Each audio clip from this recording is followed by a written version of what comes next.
Boston and the music community, and haven't had the internet actually for last 24 hours. I had it for a couple hours for some reason. It worked, but it hasn't worked at my home, so I'm missing what's going on Facebook and the news. But I heard that Rocco from WAAF, someone that I grew up listening to, recently just passed away, and it's I don't know. It's a sad moment. The guy was a man of the people.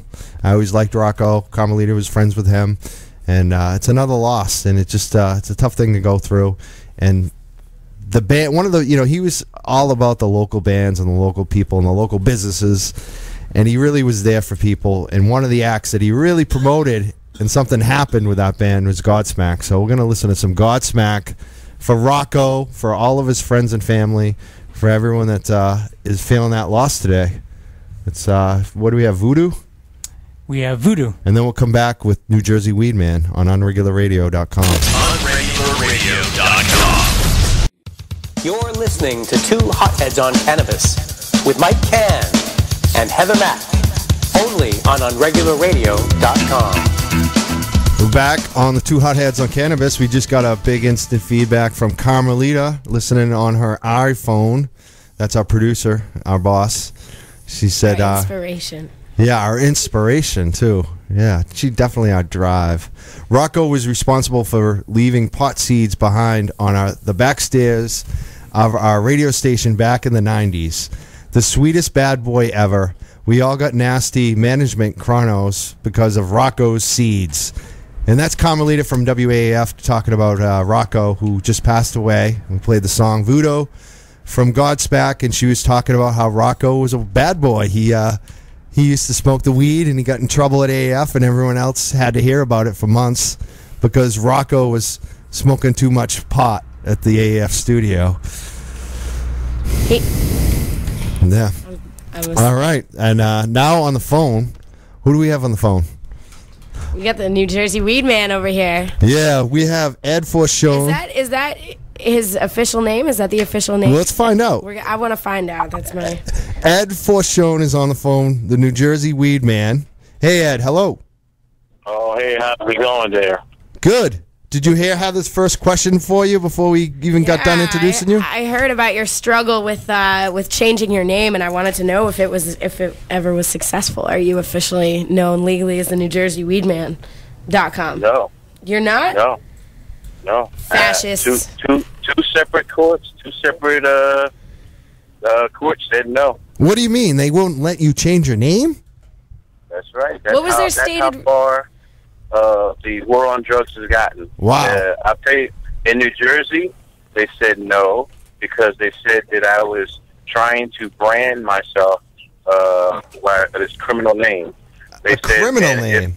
If they allowed me to change my name to New Jersey Weedman, you would have New Jersey Heroin Man and New Jersey Gunman. Oh, right. New Jersey who wants Cocaine Man. Show me the person who wants to be New Jersey Heroin Man. No, come on. In California, they said no. It's like wearing because it would confuse people, which was ridiculous. And they said that domain names don't last forever. So what if someone got my domain name, but then I was running around with this name NJWeedman.com? But that could have easily been resolved because it's mine anyway, and I would just have to pay it all the time. But they came up with an excuse not to let me do it. Both the New Jersey and California courts, obviously they're judges, and most judges have been prosecutors, and to them, me trying to change my name to NJWeedman.com was offensive to them, so they just wouldn't let me do it. That's a tragedy. Yeah, that's very strange too. I think it's kind of... Ed, you were calling us today about we're calling you about your court cases and about what's happened. We had a conversation about it earlier. Why don't you tell us? We had you on the show earlier this year. You were facing a trial in New Jersey coming up in April, and since then, some things in California where you live now have happened. And some of this may be because, again, of your political action.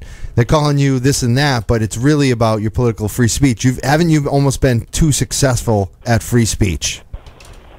Yeah, see in your other show a couple months ago, basically I told you, what happened to me. I've been an activist in New Jersey for years. And in 2008, I said I had enough. I packed up from New Jersey January 2008, and I came here to California. And basically my goal was to, I basically had a 5-year plan. I just figured I'd come out here. I wanted to get a dispensary going. And, I wanted it to be a successful dispensary. I wanted to be that example here in California to those people in New Jersey. I've been advocating the legalization of marijuana for years in New Jersey.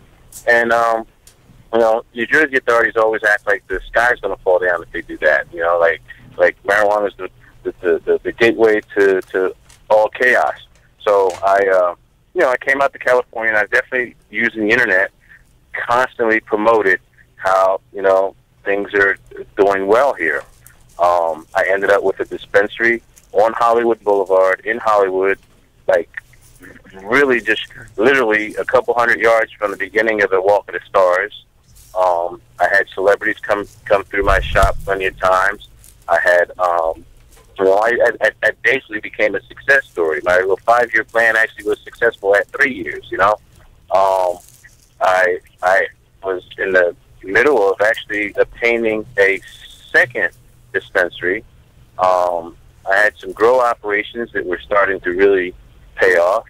And, my court case in New Jersey was a result of me going home to visit one month, April of 2010. I went home to visit, and a police officer pulled me over and searched my luggage. I had just got there. Searched my luggage, and in my luggage I had a pound of marijuana, which was mine. I wasn't planning on selling it. I was, basically going to use it for myself, and I was actually stocking my my house in New Jersey. The previous 2 years, I think at some point earlier that year, I brought a pound to New Jersey, and over the course of a couple months, each time I came home, that's what I smoked or ate. Actually, I got into baking things too. So, I was really just replenishing my stock at home. Yeah. And I got pulled over, and I've been having simultaneously been going back and forth from New Jersey to California, fighting my court case in New Jersey. At the same time, being successful in California. The press in New Jersey and the Philadelphia area was constantly, putting me in the press. I was constantly front cover. You were on the front cover. You can do a Google search on the inside and read some of these articles. They're usually pretty good articles, and usually from the standpoint of success. Yeah. Because you're not ashamed of smoking weed and making money. So you become a pretty, easy target in a lot of ways. But you're handling it. You have to understand, here in California, and you really should come out here sometime to really understand what's going on in California. Like I'm in L.A. There are over 500 dispensaries here. There are more dispensaries than McDonald's and Burger King and Taco Bell combined. There are more dispensaries here than there are subways. They're everywhere, and all walks of life cater to them. This is not something unusual here, and they have overwhelmed the government here. The federal authorities occasionally raid one or two here, there, and the other, because technically it's still illegal to the feds. Every one of the operations are illegal. Yep. But what happened was, because of my court case in New Jersey, the massive amounts of press I've been getting, and what happened was I was really supposed to go on trial in New Jersey in October. But in October, the judge postponed my case until April. But that week leading up to my trial, supposed to be October 18th, that week, October 14th, 15th, 16th, and 17th, I put a full court press on the press. Yep. All the newspapers in the area. Yep. There's 5 or 6 newspapers cover New Jersey. Yep. Each and you were one on the of them, front I gave cover. a different spin on the story. Yep. And each one of them, I was headline news. They were all prepared to cover my trial. I come off in the press. If you read the press, it's kind of like a hero. Strong. I'm saying what a lot of people think. We know over 50% of Americans believe marijuana should be legal. So this is what I was presenting to the press, and the press was reporting it and looking at it as me being a hero, and I was counting on jury nullification to win this case. Yep. And this irritated the prosecution and state officials in New Jersey to the point where they contacted federal officials in California. You have to remember the New Jersey governor, Chris Christie, right now, used to be a U.S. attorney.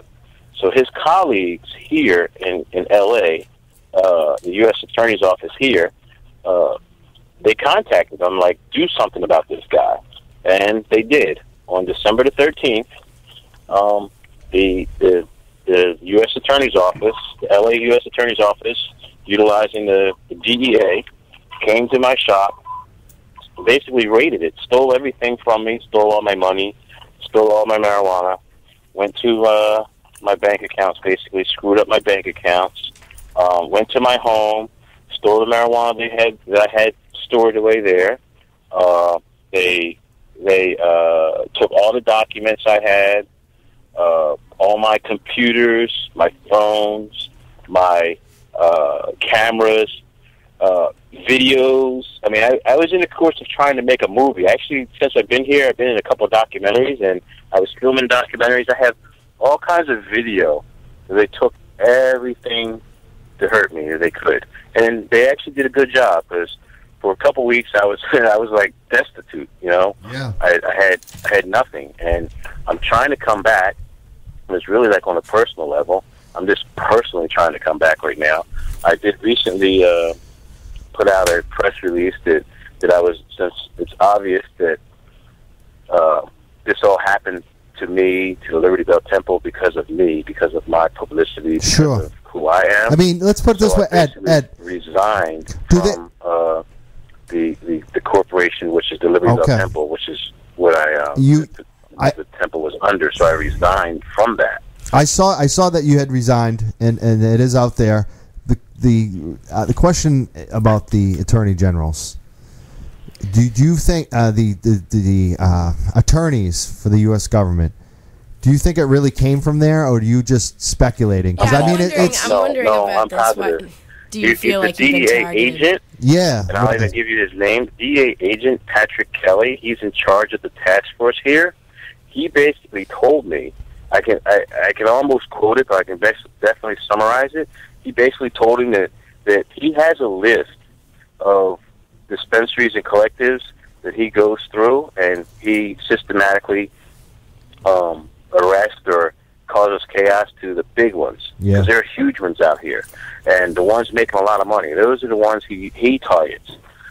So you feel like you've been targeted. Yeah, because I wonder about this when you're talking about the culture of LA, and I did pay some visits out during Prop 19 to Oakland, but not to LA specifically. But I know a little bit about the culture out there, which is Oakland has and what LA has is nothing. Oakland has 4 or 5 of them, and there are big ones, but there's 4 or 5 of them. We have 500 of them here in LA. Well, I'm wondering because every corner, every neighborhood. Yeah, since, I mean, this is, you're doing kind of what a lot of other people are doing and are doing openly, but, for you're getting all of this press, and why do you think that is? Why do you think you're getting press and others aren't, and you're getting targeted in this way, if that's how you feel? Well, I basically, like I said, I promote myself as the New Jersey Weedman. Even though I'm living in LA, my story is online. It's real easy to find me and hear any. Now you can't even Google the term marijuana without me popping up. But I have a very public fight going on in New Jersey. My fight is you can't convict me. Basically that's how I feel. So when's the trial? Over 50% of people believe that marijuana should be legal. So I'm pretty sure I can get a couple of them on my jury. And my thought is that I'm going to argue that the law is wrong and not me. And again, public opinion polls always suggest over 50% of people believe that marijuana should be legal. Yeah. So chances are I'll get a couple of them on my jury. Yep. And they'll know your name already. And this is what I've been saying, that I am conviction proof. Put me on trial. Give me a trial. Give me a fair trial. I haven't said anything other than that I'm going to kick the state of New Jersey's ass in court. Yeah. And these are the When states is that? Yeah. Let's hear it for that. Let's hear it for the Weedman, New Jersey Weedman when he says that. Say that again. We love that. Oh, I said I'm going to kick the state of New Jersey's ass in court. And I believe the state of New Jersey has a pretty wide ass. On my jury who are going to feel the same way, and they're not guilty. Yeah. What was that? Was that my laugh track? Do we have canned laughter at this he's point? doing a laugh track. Jesus. Thanks, Newman. No, it wasn't. It's not labeled that way. I swear. It says crowd. Newman does it right every I wanted time. to say there was something to do with New Jersey's governor, that Chris Christie, that happened between you and him, correct? So this is a recent. Well, there's been a couple things. I've had a couple incidents with. But you sent him a special package in the mail, and he didn't seem to be so, positively responsive to it. Well, recently, maybe about a month ago, maybe 2 months ago, someone at a press conference asked him about me, and he called me a loser, and it made it to the Washington Post. The Washington Post printed that he called me a loser. But he definitely knows who I am. Yeah. But I used to stand in front of his office when he was a U.S. attorney. I used to stand in front of his office every Monday. I had a job that I had off on Monday, so every Monday I spent it harassing him. I would stand in front of his office with a big sign calling him a fat hypocrite. And that's being nice to fat people.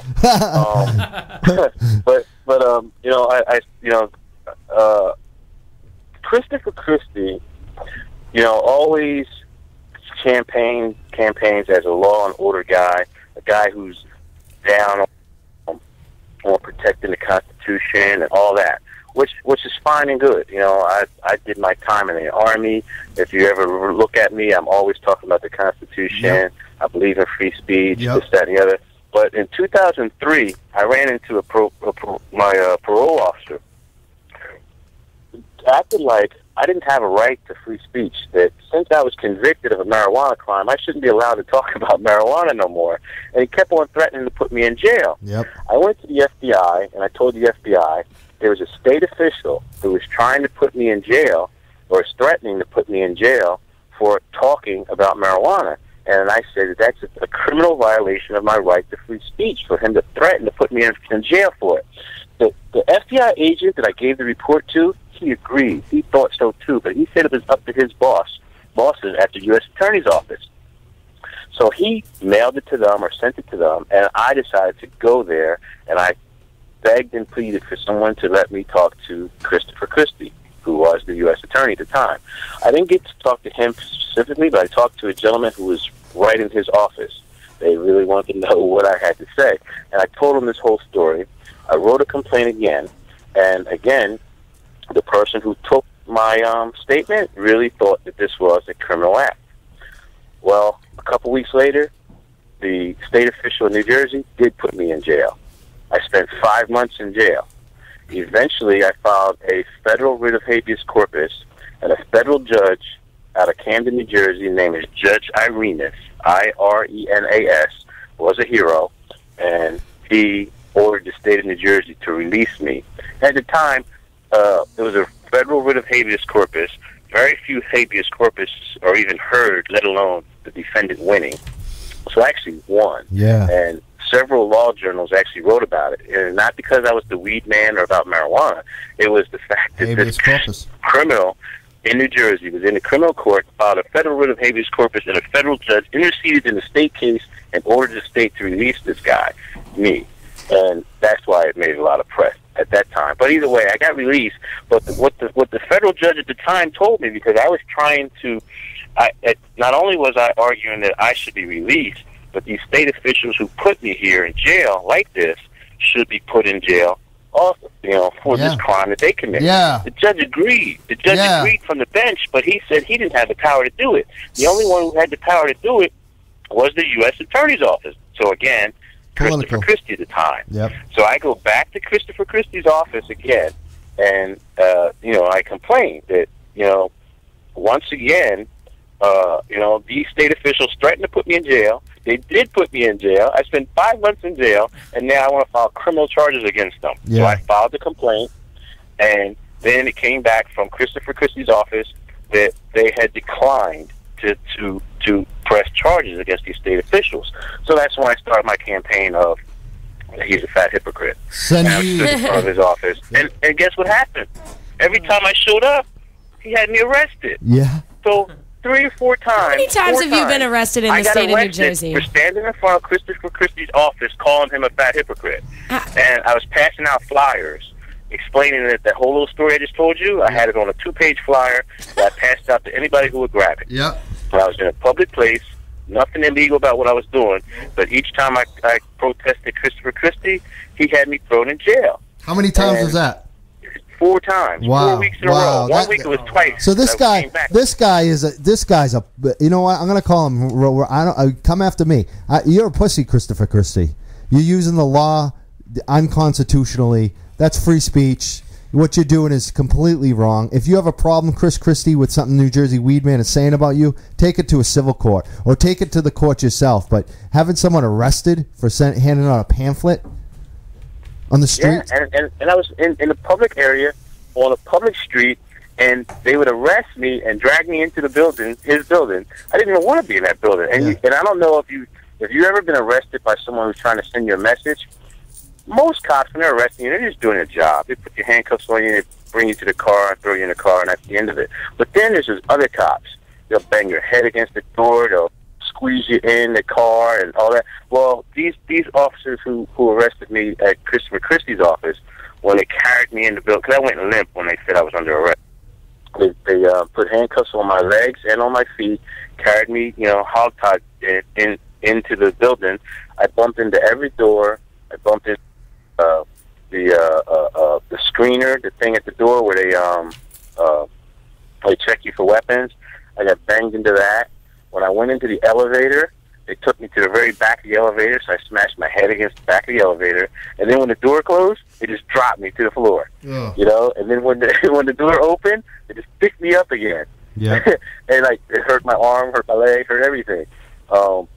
But eventually, like I said, this happened 4 times. Because 4 times I was arrested for calling him a hypocrite. So once again, what's the arrest count? Again, and the federal judge yelled at the prosecutor for bringing these charges to him. And I got lucky that a the Law Journal reporter was in the area that day and saw this going on, and he wrote about it. It just so happens at the time also, the Essex County prosecutor, it was a lady named Paula Dow. She saw what was going on, and she went and yelled at the cops who were arresting me, saying, he's not doing anything illegal. You can't arrest him for this. You can't arrest him for this. But it didn't matter. They did it anyway because their orders came from the U.S. Attorney's offices, which is exactly what they said in front of me. If you don't know it now, Paula Dow is now the state of New Jersey's Attorney General. And Christopher Christie is the governor of New Jersey. And what happened in the last 2 years, because 2 years ago, New Jersey technically legalized marijuana for medicinal use. But Christopher Christie has spent the last 2 years blocking it, putting up roadblocks, and it has not been implemented. Not one person in New Jersey gets their marijuana legally. There are plenty of people who get their marijuana. I will assure you, I guarantee you that. I personally know of this. But none of them getting it through the state system that's supposedly been set up because of Christopher Christie. So I've been very vocal about my criticism, not just because of my personal issues with him. I really feel like I spent 5 months in jail because Christopher Christie decided not to help me. But not because of that, but because, Christopher Christie's been blocking the law. So I've been publicly criticizing him. At the same time, I got a court case going on, and I believe jury nullification will free me. And I believe jury nullification is the way that most pot defendants will be freed in the future as the method, the plan of jury nullification reaches the masses. So I've been using my case and me as a public example, and what just happened to me on December 13th was nothing but retaliation or, from, I believe, Christopher Christie's office. It definitely came from the U.S. Attorney's office in L.A., and I don't know why they would do that. I mean, I'm not a big guy. I don't fit their criteria of anything. Even my little harassing little letters to the New Jersey Attorney General's office, and even my little grams of marijuana that I've sent to different state officials in New Jersey. Yeah, that's what we heard about. That sounds like you were doing them a favor, and they didn't respond too positively to that, right? They weren't appreciative. It was also a challenge because what I was saying was, why does New Jersey have two different laws? There's one law saying marijuana is a Schedule I drug, and therefore you're arrested, and another law saying that marijuana is a medicine. Yeah, exactly. And that's recent in New Jersey as well, right? I was mailing them bottles of marijuana. They were clearly labeled medical marijuana, and was challenging them to deny that it is a medical medicine. Like I said, I've been very active as far as civil disobedience goes. Yep. And that was just another form of civil disobedience to me. And a good one. I knew that I would. Yeah, we wish you luck in all of your future civil disobedient endeavors. It's a good one because it doesn't harm anyone. You might open someone's mind. It's a lot of risk to you, obviously, but you're willing to take it, and that's why we thank you, New Jersey Weedman. And we do have to get going to wrap it up, but I just want to make sure that we know how we can help you. And what can people do to help you right now? You have 2 court cases, one in April in New Jersey. California, is it a court case, or did they just take No. Okay, so maybe not. In California, they just robbed me. Well, I will tell you, 2 years ago also, the L.A. City did raid me and take everything, but I beat that case. Matter of fact, January 27th coming up, I actually go to court to get all my stuff back. So you're fighting them back. Back and stuff from there, that raid too, and my marijuana I'm supposed to get, and the money they took. But and by New Jersey court case, April 10th, I've been posting it all over the internet. Just occupy my courtroom. I want as many potheads from the East Coast to pop up in my courtroom. Say that date again. What is it again? Outside. Say it one more time. Occupy my courtroom. Occupy my courtroom. All right, I want to see that. That's what I want. I want people to post their videos and photos. I want people to occupy my courtroom, and I will tell you though, there is something that I would like your listeners to participate in, and I'm going to put it on YouTube the next day or two. I'm making a video called "Cannabis for Christopher Christie." Now, what I want people to do is, when you're done smoking a joint, don't throw that joint in the trash can. I want you to put it in an envelope and mail it to the New Jersey governor's office in New Jersey. It's 125 East State Street, I believe, is the governor's office, Trenton, New Jersey. 08618, I believe is the zip code, but you can look it up. The New Jersey governor's office, mailed directly to Christopher Christie. And like I said, go to YouTube and look up Cannabis for Christopher Christie, and that's going to be the title of my YouTube, and where I'm going to be explaining to people why I want them to participate in this Cannabis for Christopher Christie campaign. Oh, excellent, Ed. That is amazing. Wow. Yeah, we're clapping. We're hoping we don't get raided right now. Go, well, New Jersey Weedman. You shouldn't get raided. You have nothing there. I know. Exactly. If I get raided, I'm going to be... Yeah, I'm definitely getting that TV show if I get rated. So please come in this weekend, DEA. Perfect timing. I have nothing. I will be on the front page of the Boston Globe tomorrow. New Jersey Weedman, we love you. Thank you for doing it. Thank you very much. Thank you for coming on. And I hope listeners all over the country, if he gets chosen as the vice presidential candidate, I hope the potheads all over the country constantly harass him on the marijuana issue. Yeah. I think we will. Wait, you think Governor Sandwiches might be the VP? Could be. Oh. Mitt Romney. If Mitt Romney wins. The hoagie guy, the grinder guy? Yeah, that guy. Yeah. Very possible. But anyway, hey, it's been real. Thank you. Sure has. And, thanks, dude. Your listeners, go to NJWeedman.com. NJWeedman.com. I'll update everything there. Always a pleasure. Thank you very much, Mr. Weedman. All right, peace. Puff, puff, pass. Bye. So when he was attempting to change his name, was it Weed as the middle name or Weedman? I think it was all like one, like Goodman, one word. No, Weedman. It was like a domain. I think he was trying to go NewJerseyWeedman.com. So it's like one word basically, and he just wanted to brand himself, and like when he's on the ballot. You know, like I think about that too. Like I might want to run for office someday, and legitimately, I go by the name Mike Cann. I would rather have Mike Cann on the ballot than Mike Crawford. You know, my real name, because it's just like that's your You're brand. running for now. office? Is this? You never know. Is this a campaign pitch? Not right yet. here? Not yet. I'm running for a TV show and a radio show for now, and we'll see what happens from there. One step at a time. Yeah, we had some interesting guests today, I have to say. Oh yeah. Very theatric folks. And they all want the same thing. Did you notice what unconventional methods? Yeah, to, New Jersey to get the message Weedman. across. New Jersey Weedman was saying at the end that we need to, go after Christie. If he becomes the, if he runs for the re-election, and even as governor right now, or if he becomes the VP, and that's what Terry was all about too. It's like we're all the same. We got to get in these guys' faces a little bit and make it something more like Ed just did. Although it's interesting because, there is kind of this debate in that, we're at that tipping point. It's like 50% in favor. But if we use tactics like these, are we drawing more people in? Are we convincing more people, or are we alienating them? And I don't know. I mean, that's a question that I've had. I think it depends on the line. Of the weed reform movement. Yeah. I think it's all good. I don't think that we're our job is about changing minds. Our job is about bringing out our base, because if we bring out that base, they'll do more. Like we didn't change minds. Normal really didn't change their minds. What happened is people's life experience changed their mind.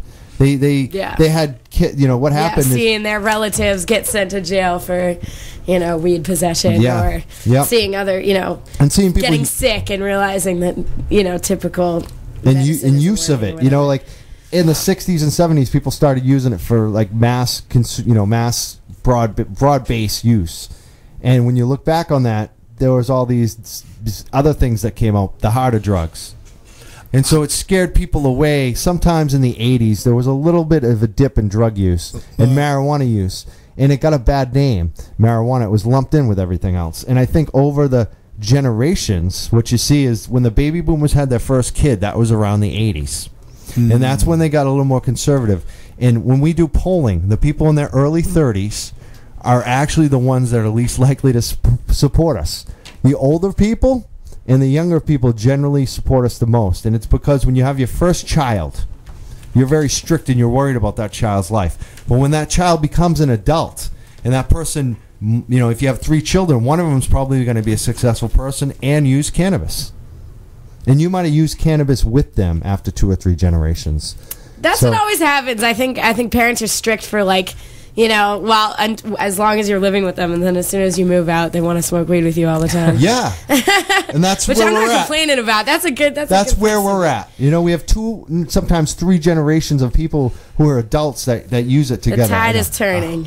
I think Mike Simpson has something to say. What do you got to say, Mike Simpson? Mike, I want to give you a hint. I saw you for the last couple minutes. You don't have to keep raising. Just raise your hand if you get my eye. Then just wait till the break. You'll be good. I know you. I don't want to tire you out. No, you didn't tire me out. You're tiring me out. As a baby boomer, I know that everybody's been smoking this shit, and they've been smoking with their kids. Yep. And they've been having fun with this shit. It didn't really just start with baby boomers. It kind of started with beatniks and people that you're right. You're right. I mean, even when it was legal till being unlegal, it's been around and everybody's been having a great time. Would you say that today is probably a height again? That it's been around so long that people would just accepted it and dealt with it now. It's so goddamn cool now. Yeah. That's what I like about it, because everybody likes to smoke. Yeah. I told somebody today, I think there's more people that smoke than there those that don't, because when I was younger, we was kind of like in the minority in a way. Now we are the majority.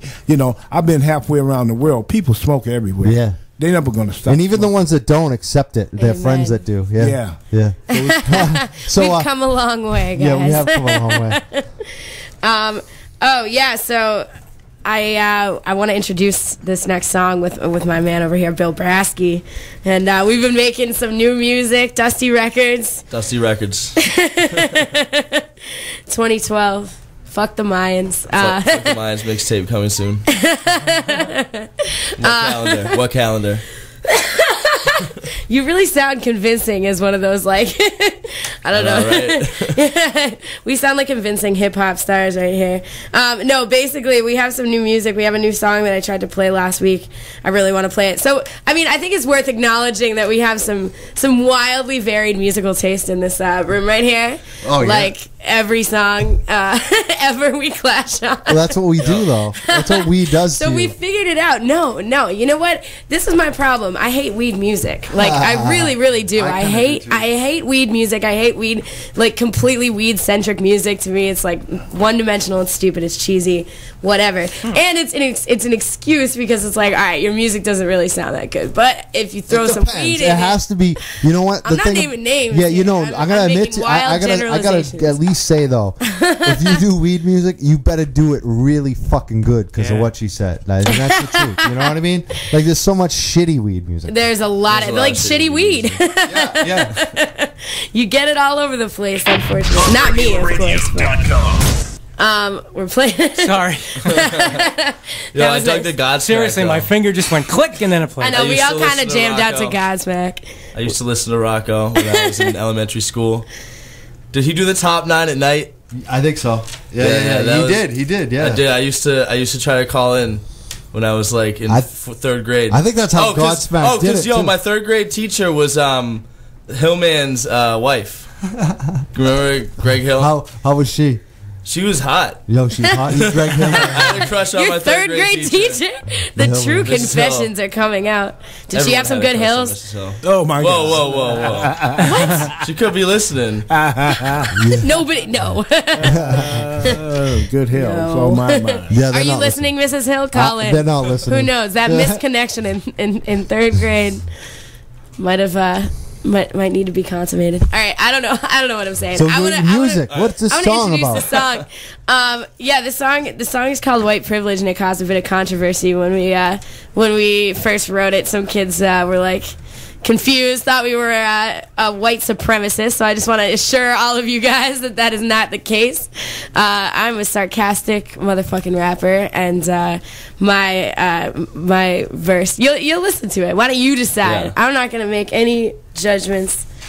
You know, I'm just saying. I'm not a white supremacist guy. So just so we have that. You know what clear. it is Heather ragging on some people again. I know. Yeah, it's Heather ragging on the white boys rapping. Yeah. So let's hear it. We should say this is called white privilege. Here we go. OnRegularRadio.com. Yep. Dusty Broad in the building. White privilege. Now every white kid with the black accent thinks he's a rapper, big money flashing. Boo, you a cashier at Market Basket. Only paper stacking is paper or plastic. Grabbing your package, you thug passion. Bitch, you from acting. Quit acting, it's just a distraction from Xanax and acid. Sad, lonely homie, your mommy's McMansion. You say no homo, bitch, you Lance Gasson. Abercrombie rich kid, fat fashion, fat kid gasping. Catch me if you can, my loot stay fruity. Toucan Sam, I spit rude boogies, you can't jam. Gotta lose booty in a ruthless hand. Slip you a roofie and schmooze with the van. Got you a groupie, put him in the van. Tie up his hands, baby be a man. Time for some moving and do some Matavan. You so macho, cocky, guapo. Whiter than Rocco, richer than gelato. White privilege, bitch, listen to Chicago. Ignorance is bliss, kids, rock the Gestapo. Ho, hey, it's white privilege, Paco. White privilege, white privilege, white privilege, white privilege, white pilgrims, white pilgrims, white pilgrims having white children, white children, white children, white children, white children killed them for millions and millions and millions and millions and millions. White privilege. I used to be Super Saiyan, now I'm Bill Blasky. Doesn't really make a difference. So if you ask me, you shouldn't be rapping. You should be packing a bowl and relaxing and listening to my raps. Don't even try Mack. You were standing next to a Venus flytrap, and you're a tiny insect on a lilac. I'm a good fuck, you're just a dry fat. So get your wide ass out of my car, Mack. Stay out my lane, cause my lane is a tarmac. Get it? I'm a plane, I'm so fly, cuz a bullet to the brain couldn't kill my buzz. I consume an alcohol inventor, a Belushi and Hemingway thrown into a blender. Come at me any day, I'll end ya. Like the great Gatsby mad because Brasky fucked Zelda. I fucked Zelda from the Legend of Zelda. At Notre Dame, I fucked Esmeralda. I fucked Velma, I fucked the Mona Lisa. I fucked the Virgin Mary and she gave birth to Jesus. Christ, how stupid is this? As stupid as doing hallucinogens in a rain if I taking a poop in the gym. Dude is a sin in a school full of kids, but I swear I'm smart. I know art, I know SART. I smoke butts, but I call them shits Bogarts. I buy them BOGO, I know Naomi Klein, no logo, no homo. I know it's a no-no to say no homo, but I say no homo pomo. So, it's white privilege, bro. These white privileged rich kids getting paid internships and a bachelor's of business, and they still all bitching. Like what the fuck should I compete with brown skin men and women? Middle of the 50s, that was some ill shit. When granddad put his name on the building and made decisions to benefit his children, it still manifests to this day as white privilege. The white rich who bitch about position, all is just racist shit and won't admit it. And I'm with it, how you hear me spitting? White privilege buys recording equipment. Check out this black art form that I've lifted. Jack Black flows and I spit with precision. Might blow up cause I'm lyrically gifted, but maybe just a picture white privilege mixed in. Sitting here with Hotheads on Cannabis. Up in the studio, freestyle, no planning this. Up with my honey from the city of DC. It's easy to see he be EC in the city. He born in, raising hell no rebel. Time to rock the bells. It's two Hotheads on Cannabis. Yo, pass the joint. If you ain't listening to the show, then you're missing the point. Get it? You are listening to Two Hotheads on Cannabis on unregularradio.com. All right, that was KRS-One with Sound of the Police. And before that, we had Jonathan Richman and the Modern Lovers with Roadrunner. And we had White Privilege by myself and Bill Brasky over here, Dusty Records. Dusty Records. And we're just obligated to say that, to name drop that like every half an hour. So anyway, this is our part of the show where we feature some of the more interesting and entertaining posts on our Facebook wall. This is our Two Hotheads on Cannabis Facebook group, so find us and talk to us, and you might end up on the air. So there's some crucial conversation, untreaded territory about smoking blunts versus smoking bongs. So this is a big debate, and people have weighed in. Mike Cann himself said he prefers joints than a pipe. Bongs and blunts, no thanks. Which puts us at exactly the opposite end of the smoking spectrum and musical spectrum. But everything else we agree on. So we got to start like fighting about that stuff. I've been saying that for weeks, but it's gonna happen. Hugh Mann said, "Oh my God, is this the same show? Well done." That was an hour ago. So that really, Hugh baby, thank you so much. That makes me feel all warm and crusty inside. And I forgot to say that was Scott Curion who had posted that previous conversation on bongs versus blunts or whatever it was. And then we also had a really interesting Veronica Livermore posted a video about Orange County senior citizens that have formed a medical marijuana collective in their nursing home. So, which is pretty remarkable. I was going to try and play some of the audio from the video, but you guys can check it out. We're running out of time, actually. We had a lot of entertaining interviews today, lots of good music and some other stuff. And next week we come back with Jody Emery, with Gaetana Brown and Little War Twins playing live in the studio. And let's see what else. Oh, and we're giving away the other vaporizer tomorrow. So I don't know what's the status of Vermin Supreme. We got one for you too, baby. We'll make it happen. Who knows? We'll probably have him up in the studio not too long from now too, if all things go according to plan. So, what do you have to say about today, Mr. Mike? It was a great show. I want to thank everyone for being here. Yeah. Newman, did we thank everyone? No, I haven't yet. No, there's never enough thanking. All right. We want to thank Newman always for being here. And I want to know if he's enjoying that vaporizer. Yes, I am, Mike Cann. That everyone Smokes, Tommy, thank you. and that everyone So wants nice. to win next week. And Mike Simpson, thanks for being here. Oh yeah, where can they? And yeah. speaking up for the baby boomers, the use of weed. Yeah. We approve. Yeah. Sarah Sparks for being here, taking photos. Of course, as always. What is it? The canned laughter track is awesome. Cassandra You keep from saying Cassandra from being here. I don't buy it. Cassandra from Suffolk. This is awesome. You get a writer? I just realized we forgot that.